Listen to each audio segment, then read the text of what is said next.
Technology has offered the world's military ever more effective means of killing and maiming.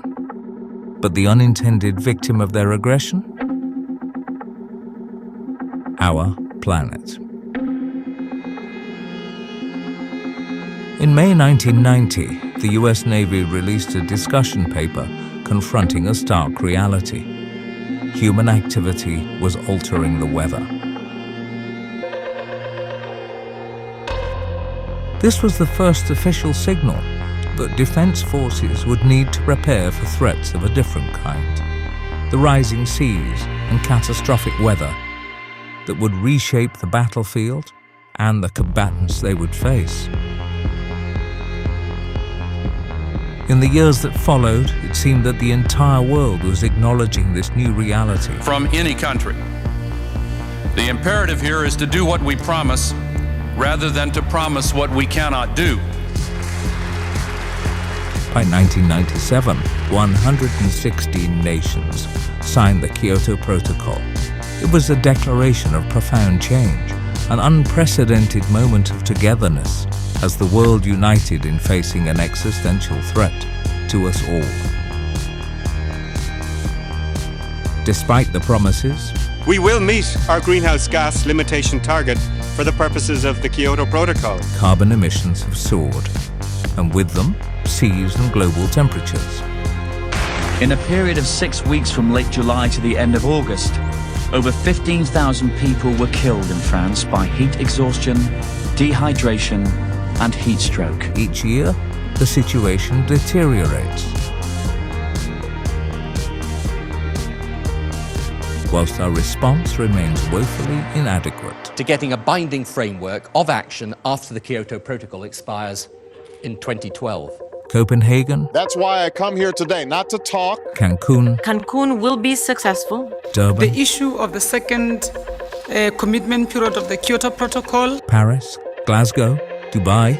There is 30% more carbon dioxide in the atmosphere now. 3 decades of talk and treaties, but no action. The climate deal is unanimous, an outpouring of emotion. Yes, we have achieved the Paris Agreement. The United States will withdraw from the Paris Climate Accord. Why has the climate crisis spiraled out of control despite our efforts?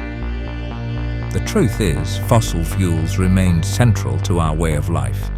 And when those supplies were threatened, the response was not more innovation, but more conflict. Wars were fought to secure the resources that power both conflict and climate destruction. Oil, coal, gas. The whole world is looking up to us for guidance and anxiously awaiting the outcome of this conference. The truth was that the Kyoto Agreement had a hidden clause. Military emissions, the most carbon-intensive activity on the planet, were given a free pass.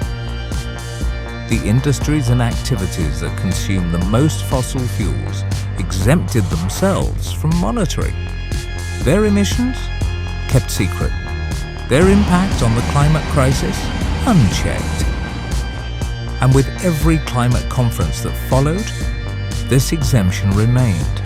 It wasn't until the 2015 Paris Agreement that it was overturned, but only to be replaced with a voluntary reporting requirement. Few volunteered. And yet war is one of the greatest drivers of climate change.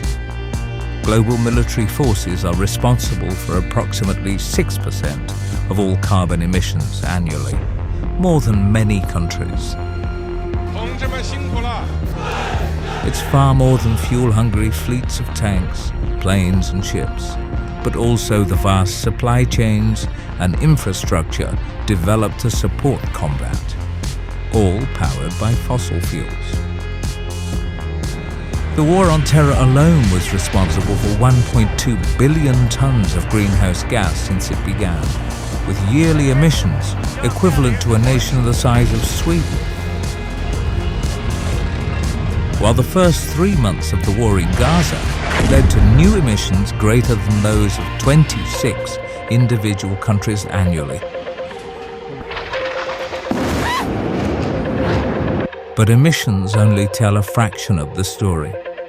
War leaves behind more than the tragedy of human loss.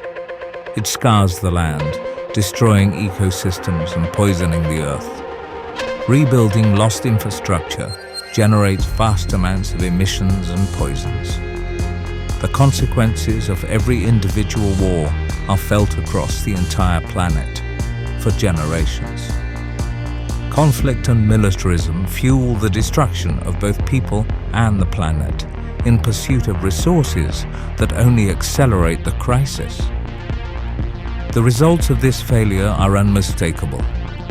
Every second year, another 1 in 1,000-year storm, a devastating fire destroying forests. Nature, pushed to its limit, is striking back. The bitter irony. Today, no nation can find lasting security without addressing the climate crisis. We face all kinds of threats in our line of work, but few of them truly deserve to be called existential. The military wage wars for oil, knowing that it will hasten the climate catastrophe. This is why they sought to be, and remain, excluded from emissions reporting.